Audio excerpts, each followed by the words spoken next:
السلام عليكم ورحمة الله وبركاته. الحمد لله كفى وسلام على عباده الذين اصطفى. أما بعد، أعوذ بالله من الشيطان الرجيم.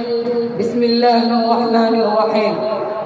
إنا أنزلناه قرآنا عربيا لعلكم تعقلون.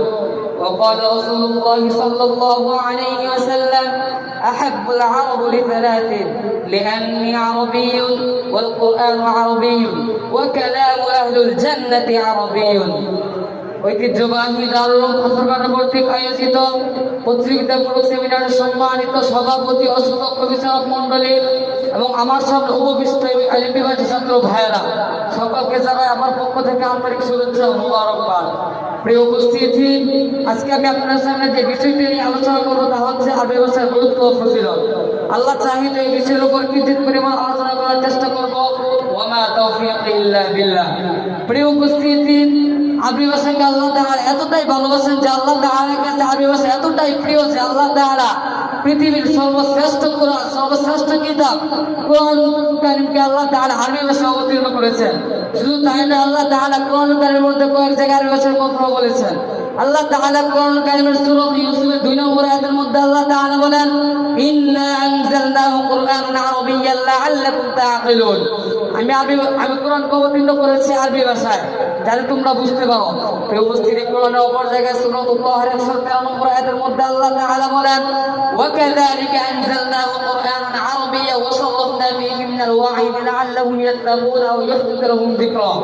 আমি কোরআনকে অবতীর্ণ করেছি আরবি ভাষায় এবং তাতে আমি বিশদভাবে বিবৃত করেছি সাবধানতা যাতে তোমরা ভয় করো, অথবা এটা তোমাদের জন্য উপদেশ।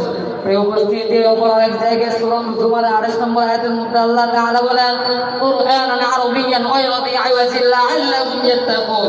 অবশ্যই আরবি ভাষায় কোরআন বক্রতা মুক্ত যাতে তোমরা সাবধানতা অবলম্বন করতে পারো।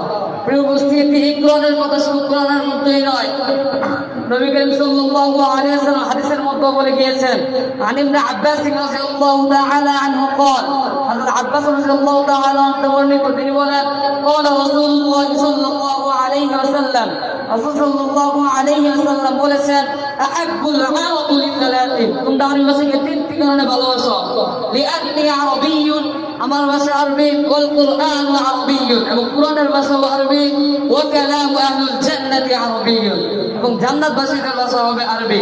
প্রিয় উপস্থিতি, আরেক হাদিসে ওমর রাদিয়াল্লাহু তাআলা আনহু বর্ণিত, তিনি বলেন: قال رسول الله صلى الله عليه وسلم রাসূল সাল্লাল্লাহু আলাইহি ওয়াসাল্লাম বলেছেন: মান ইউহসিনু আন ইয়াতাকাল্লামু বিল আরাবিয়্যাতি ফালা ইয়াতাকাল্লামু বিল আজামিয়্যাতি ফাইন্নাহু লা ইউরিফুন নিফাক।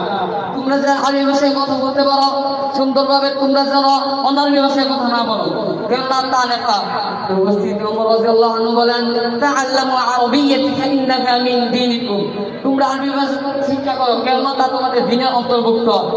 উপস্থিত, শুধু তাই নয়, আরবি ভাষার প্রচলন পৃথিবীর সূচনার লগ্ন থেকে পৃথিবীর সর্বপ্রথম মানব আদম আলাইহিস সালাম, ওনার ভাষা ছিল আরবি। পৃথিবীর সর্বশেষ নবী, শ্রেষ্ঠ নবী, দুজাহানের বাদশা খাতামুল আম্বিয়া, ওনার ভাষা আরবি। হাদিস ও হাদিস অধিকাংশ সাহাবীদের ভাষা আরবি।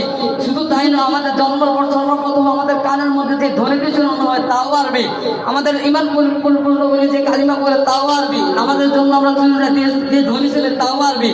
আমরা নামাজের মধ্যে যা কিছু করি তাও আরবি। সর্বশ্রেষ্ঠ জিকির, উত্তম জিকির সুবহানাল্লাহি ওয়া বিহামদিহি সুবহানাল্লাহিল আযীম, তাও আরবি। মৃত্যুর পর আমাদের জানাজা পড়ানো হবে তাও আরবিতে। কবরের মধ্যে মুনকার নাকির আমাদেরকে প্রশ্ন করবে তাও আরবিতে। এমনকি জান্নাতবাসীদের ভাষা হবে আরবি।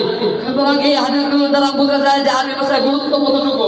প্রিয় উপস্থিতি, আমি বলতে চাই ওই সকল লোকদের উদ্দেশ্যে যারা আরবি ভাষাকে নিয়ে কুরুক্তি করতে চায়, যারা আরবি ভাষাকে অপমান করতে চায়। আরবি ভাষাকে অপমান করা মানে আমার নবীকে অপমান করা। আরবি ভাষাকে অপমান করা মানে সাহাবীদেরকে অপমান করা। প্রিয় উপস্থিতি, আরবি ভাষাকে অপমান করা মানে আমার আল্লাহর কথাকে অপমান করা। ওই লোকদের উদ্দেশ্যে বলে দিতে চাই, যতদিন পর্যন্ত এই বাংলার জমিন উলামায়ে কেরাম বেঁচে থাকবে, যতদিন পর্যন্ত এই তালিবুল ইলমরা বেঁচে থাকবে, যারা আরবি ভাষাকে নিয়ে কুরুক্তি করতে যাবে, যারা আরবি ভাষাকে অপমান করতে চাইবে, তাদের দেওয়াটা কেটে কেটে গঙ্গায় ভাসিয়ে দেওয়া হবে। ঠিক কিনা? প্রিয় উপস্থিতি, যতদিন পর্যন্ত দেহের মধ্যে এক ফোঁটা রক্ত থাকবে, কোরআনের রাষ্ট্র করতে, আরবি ভাষাকে টিকিয়ে রাখতে, কোরআনের ভাষাকে টিকিয়ে রাখতে, আল্লাহর নবীর ভাষাকে টিকিয়ে রাখতে, শরীরে এক ফোঁটা দেহের রক্ত নয়, শরীরে যতটা রক্ত আছে দিতে প্রস্তুত আছে ইনশাআল্লাহ। ঠিক কিনা?